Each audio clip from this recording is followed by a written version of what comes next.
Polypede Works here, coming at you again with One Piece chapter 1096 entitled Kumachi, which is a nickname for Kuma that means teddy bear.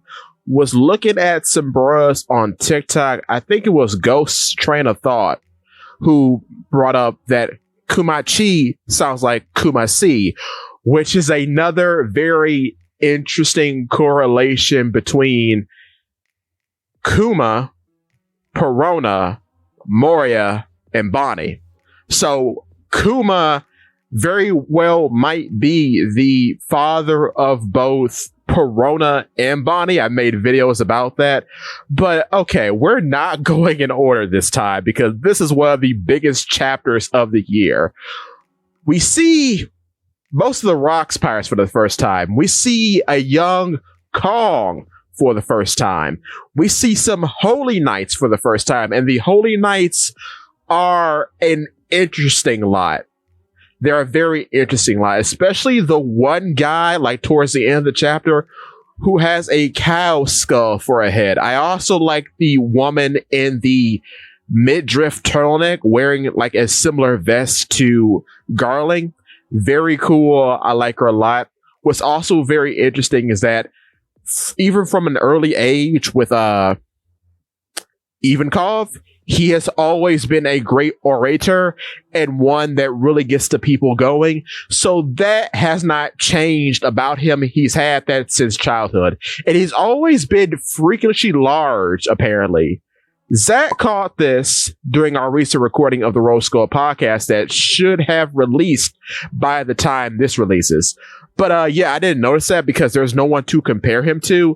But yeah, Ivankov as a child is talking to a normal man in this chapter, and yeah, he's humongous, which is very interesting. So apparently the many theories about the 6 treasure chests containing dough fruit were true. And we get to see the pawpaw fruit for the first time.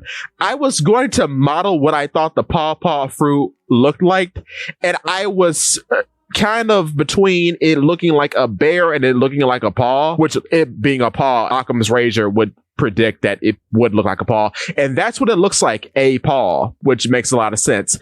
Interesting thing, though, we're jumping around a lot here, but about the pawpaw fruit, I thought because of Kuma having bear ears, that the bear ears were an effect of the fruit. But apparently that is not the case at all. I can't remember if when he's holding a baby body, like at some point in his past, I can't remember if he has human ears or not, or if his hair is covering his ears. But I guess the bear ears are just a hairstyle, which kind of got me thinking, if Perona is the biological child of Kuma, perhaps at some point she, or possibly Bonnie, asked if Kuma could style his hair in the form of bear ears because she thought he looked like a bear and it would be cute. I don't know. This is something to think about. But anyway, and much like Buggy, his hair is just poking out of his hat, and they are just styled in the form of bear ears, which is super weird, but not uncommon because we always thought that Buggy was wearing like frills on his hat, but those two were his hair. So yeah, not uncommon, just kind of weird because I swore that was an effect of the fruit. But yeah, it's not. And the pawpaw fruit looks like a paw. Also in this chapter, when it comes to the Rock Pirates, we get to see a young Prime Big Mom. And at this time, young Prime Big Mom has both Prometheus, which we know that she has Prometheus and Zeus, and she has Napoleon. This is the first time that Big Mom in her younger years is depicted with Napoleon. I cannot remember a time where she has been depicted with Napoleon other than this chapter. We see a young Kaido. We see a young Miss Bucking or Stussy on the back of a young Newgate. So we're keeping that relevant, their relationship, that is. And we see Shiki. We see young Shiki, who is in this chapter, proving that he very much might be the Sanji to Newgate or Whitebeard's Zoro. I think they were like the leading men of the Rocks Pirates. And they're coming to God Valley because apparently something was stolen from the Pirate Hive, from Pirate Island. So I don't know what that could be. I doubt it's the fish fruit model Azure Dragon. I don't think that's it. It's some other treasure. Maybe it's a poneglyph. Maybe so. But yeah, what's interesting about the Rocks crew, since we're on the topic, we see Captain John alive for the first time, so that's a big thing. And then we see Glorissa. Glorissa was the old lady in Amazon Lily who acted as like a weird mentor to Hancock. And she looks just like Hancock. So, okay, here's the question now. When it comes to S-Snake, right? You know, the Seraphim. Who's getting S-Snake? Because it's making me think, because a member of Amazon Lily was on Rox's crew, somebody is going to get S-Snake on their crew. The going theory is Blackbeard. Could be Blackbeard, but seeing as how S-Snake seems to have some sort of agency, she could be a Straw Hat. That's a wild claim. I don't think so, but I'm not going to deny it as a possibility.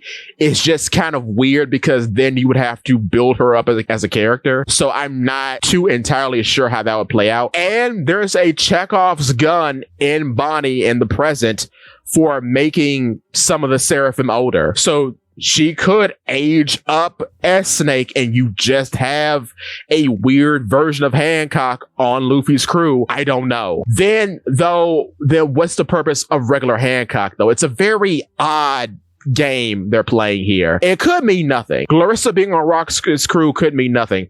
I find it very interesting, too, that Rocks, out of all the big name pirates, even like Whitebeard later on, not counting Big Mom, of course, because she is a woman and half her crew is women, so I'm not counting her. He's got the most women, which is interesting because you have Miss Bucking, who's like your smart girl because she's in maths as well. Then you have your like ace powerhouse woman in Big Mom.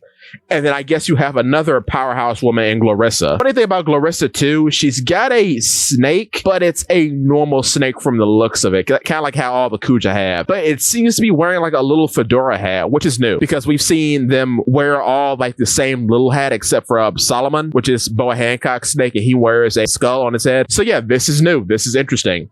So that means she's an archer. In the present, we don't see her with a dough fruit.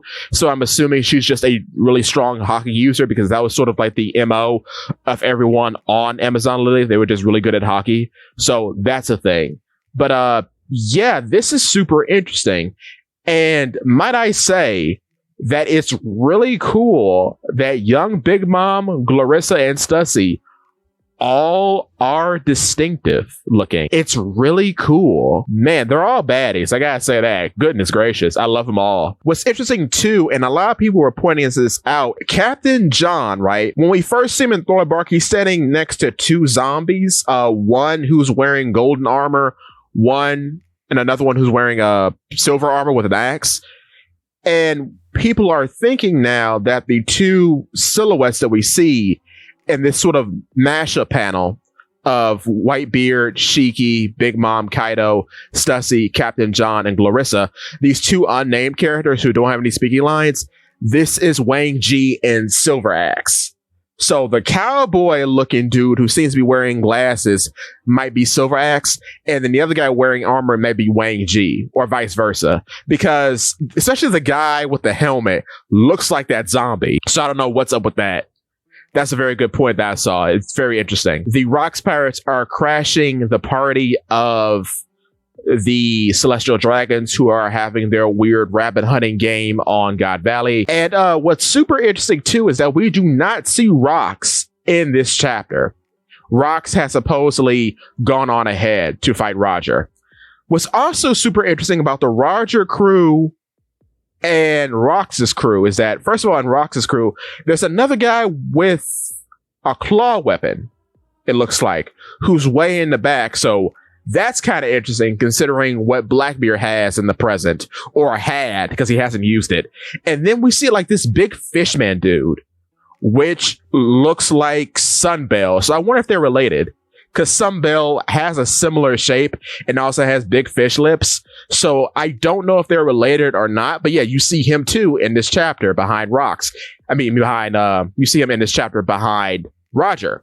And what's interesting about Roger is that this is the first depiction of him in the present without a big mustache. And he has the straw hat. So this is the first time we're seeing him unobscured, for real, without his mustache. And he has the straw hat because, of course, Ace and Buggy aren't with them yet. So this is super interesting. And I'm wondering if the sword he's carrying, I'm wondering if that's Ace. I can't tell, because it doesn't look like a cutlass, like what Ace looks like. Not the character, the sword. But yeah, it looks like a regular katana. I'm not sure. And of course, Kong calls in Garp, who is on vacation, to come deal with this issue. And he only comes to God Valley because Roger is there. So he just sees this as an opportunity to fight Roger, which is very goonish of him, but very much in character. And we see Bogart. You know what's weird about Bogart? He doesn't age. I don't know what that's about. He does not age. He simply does not age.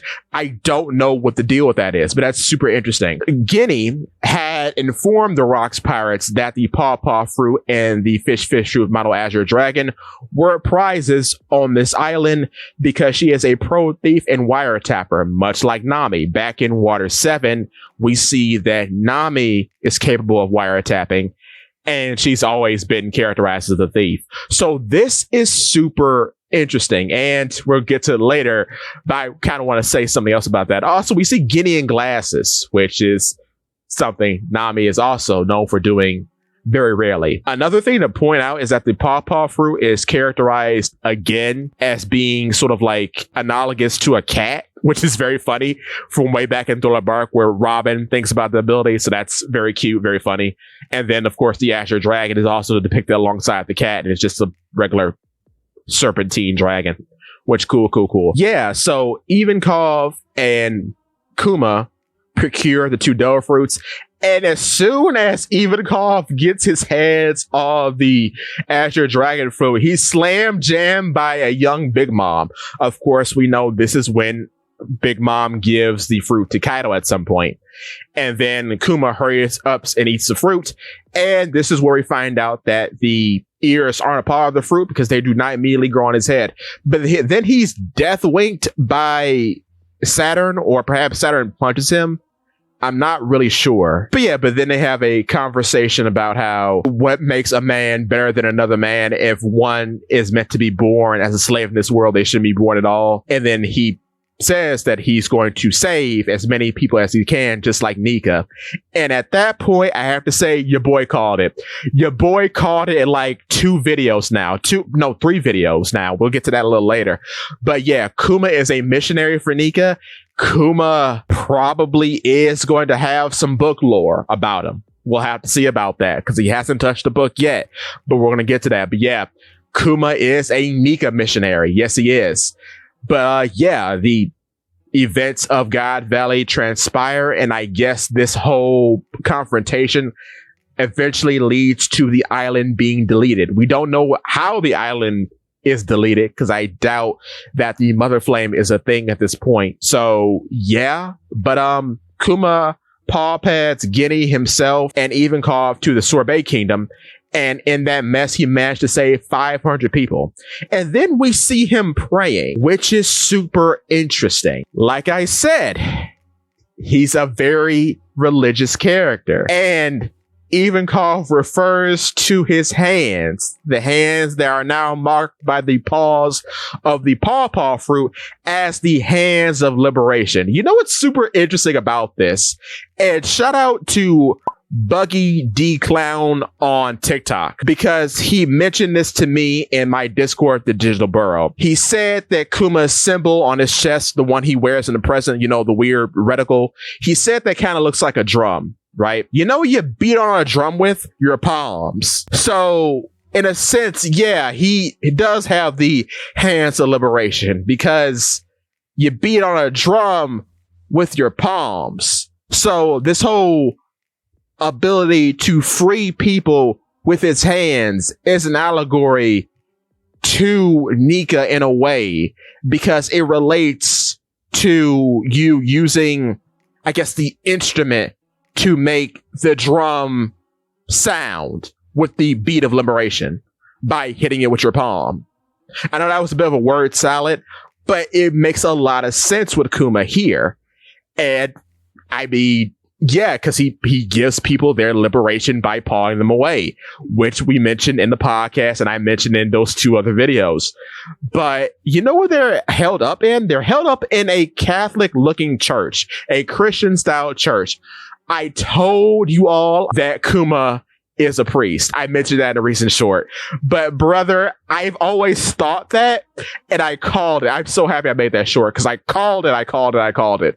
What's interesting about the church is that the various decals on it looks like a cat's paw stretching up, or at least it looks like that to me. I don't know if that's supposed to be a clover or something else that I'm just not aware of, but yeah, that's what it kind of looks like. So it's interesting that the base of both Ginny and Kuma now is a church. Now, what's interesting too is Eva leaves Kuma and Ginny to their own devices as he goes out to sea. We're going to make a video about Evencall because it's very interesting that he leaves and then they meet up again later in life to make the freedom fighters and then the Revolutionary Army. I do wonder if Evenkov became a Marine at one point, because how does Evenkov meet Dragon is the thing. And then how does Evenkov develop the reputation of being a miracle worker? And also, where does Evenkov get the hormone fruit? I assume now it's somewhere out there in the world for him to just nab, because I could have sworn it would have been on God Valley, but it wasn't. So that's super interesting. Also, getting back to the Rocks Pirates, I wonder how Captain John died, because that's an interesting thing. And then why, I think it was Wang Ji that Blackbeard defeated in order to get the Pirate Island. So yeah, interesting stuff. And another interesting thing is that here we see that Kuma starts to become a woodworker. And that's the Kuma that we see being depicted as a child when he's carrying the logs of wood on his back. So at some point, he's going to develop an interest in books, because that's what we see him holding, that one book. So we have to see when that transpires. And we also see that 2 bullies are picking on him. Ginny beats them up. And one of the first feats that Kuma does with his pawpaw fruit is he heals people who are injured, because he heals the 2 bullies and removes the knots on their heads by simply pushing the pain out of them. So this is a starter ability. Because of how weird it was, I thought that was an ability, not an awakened ability, but I was always under the impression that that was an ability that he just developed later on in his life. But no, this is super early, which is interesting. And here's another kicker, which is starting to make me think about things, okay? After that, Ginny is described as a glutton by Kuma after he offers her some food. And then they cry about being free and happy together in their little church home, right? Here's some interesting thoughts. Going back to the Nami stuff, going back to the wiretapping stuff, going back to the Bonnie stuff. Here's what I'm thinking. Bonnie, for real, honest to goodness, is the biological child of Kuma. Because Ginny in this context makes no sense to exist unless she eventually becomes Kuma's wife. It doesn't make sense. But I think, unlike Kuma himself, Bonnie and possibly Perona, I think all of them got lucky and they didn't inherit the Buccaneer genes, because from 1095, it suggested that you can be born of the Buccaneer race or from a Buccaneer parent, but not inherit the Buccaneer genes. That's what at least it seems like. That's what at least it seems like the language is portraying this situation to be. And I think what pushes Kuma over the edge and why he has a subtle personality shift is that we get a rerun of him and Guinea that's very similar to what happened to Clap, his wife, and Kuma, in a point in which Kuma is recaptured, Guinea and her children are also captured. Guinea suffers death due to enslavement, which pushes Kuma over the edge, and maybe that transpires into him freeing himself and his daughters again, or perhaps maybe pushing his daughters away, all maybe except Bonnie, and then he reconnects with Bonnie later on in life, but Perona, he does not. What would be scarier is that with Bonnie doesn't get the same treatment as Perona, because what could happen is that in order to protect Perona, what Kuma could have done is that he could have pushed the memories of himself and her mother out of her head. And then maybe at some point in his past, he did develop a relationship with Gecko Moria. Maybe him and Gecko Moria are actually bros, because it's weird for him to visit Gecko Moria just based out of pity. It's weird because no other warlord from that point is given that same treatment. Not really. Dofi isn't given that treatment, and he will be the one to be given that treatment. He doesn't get that. No other warlord really gets the same treatment that Moria does by Kuma. He doesn't get a warning. So that's super interesting. And I'm wondering if there is some sort of brothership between the two. But it would be an interesting thing to make note of if that's the case. Or maybe because he knows him, he entrusted him with his child, which is why he sends Perona to Moria's doorstep. Maybe that's why. Because the weird thing about Egghead as a whole is that Perona has appeared in Egghead, though briefly. And of course, Bonnie has been like the main, I guess, protagonist of Egghead so far. So it's weird that all pink-haired girls have been stars in Egghead. I don't know. We'll just have to see how these things play out. But I just find it very interesting. But it's super interesting that with Guinea's skills of wiretapping and thievery, that I'm wondering, based on Bonnie being kind of a spy as far as we've known her, I'm kind of wondering that with Bonnie's wiretapping, with Guinea's wiretapping skills and thievery and Bonnie's sort of spy antics throughout the story, it feels as though if Bonnie does end up joining the crew, she could be sort of like a partner in crime with Nami. Because I can't imagine Guinea didn't teach at least one of her children these skills.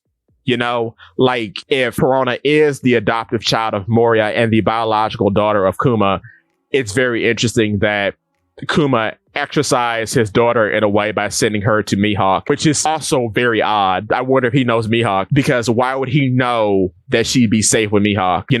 It's not just about the Straw Hat separation. Then you have to think about, why did Kuma send all these different people to different places? It's a very interesting thought experiment, right? But it's interesting too that Kuma grants people liberation with his powers, yet Perona too puts people in bondage with her ghosts by putting them in a severe bout of depression. So that's super interesting. And then I guess with Bonnie and her abilities, it's a bit of, I guess, not really liberation. Bonnie's a weird one. I'm not really sure what to equate Bonnie to in this whole liberation versus bondage aspect that I'm rolling with. But it's all very interesting, and I can't wait to see more. Can't believe there's not a break next week. That's kind of crazy, because this was a big chapter. So, yeah, I'm super excited to see what comes next. Give me your thoughts.